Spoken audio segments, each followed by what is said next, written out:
So Sean, we've got the transmission out of your 03 Envoy. This is pretty much what it looks like when it's apart.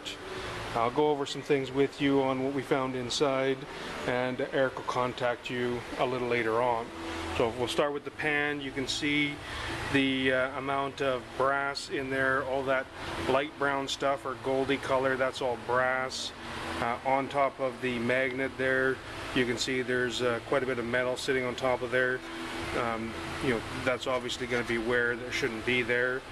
And there's fine metal throughout the pan too. Like here's another big pile of fine metal here, and there's obviously more piles, like all this material here, that's all metal. That metal has gotten on top of the solenoids. You can see they have a magnet in there, so they do attract the metal, but you can see how much metal is there.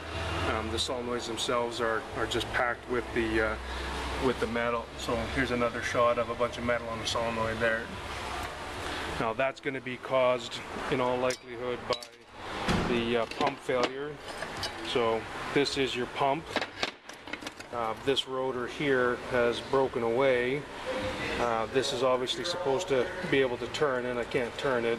The torque converter hub goes through here and engages these two notches here, and what's happened is the converter wasn't engaging fully and slipped out of contact with these two lugs, and when it came back in, that's what happens, it breaks the rotor like that. So the pump itself, you can see there's a deep gouge right here that's not supposed to be there, and that's going to be directly a result of the pump failure. So the pump is definitely bad.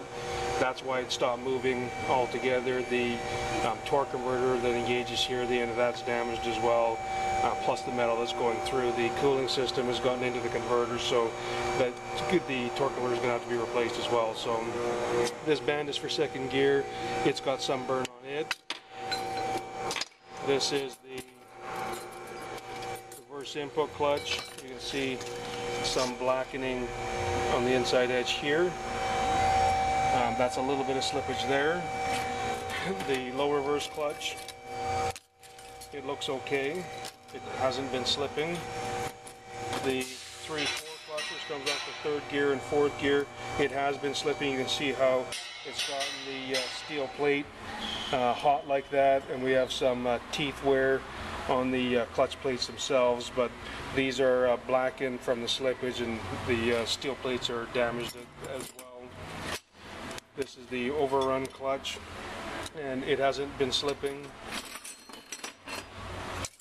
This is the forward clutch. It's worn down where there's too much clearance there, and you can see the teeth are damaged. You can see, if you look here, part of the material is missing from the teeth.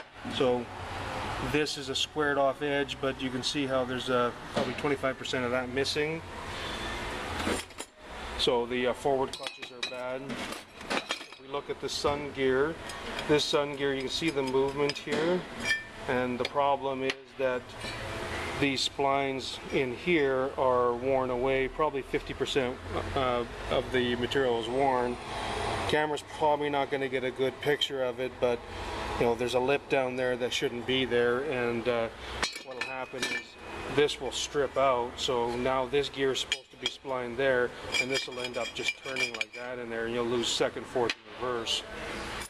One probable reason for the brass that's in the pan, on the forward sprag, they have these two brass washers on each side of the sprag. So this is what it should look like. You can read SKF France on there.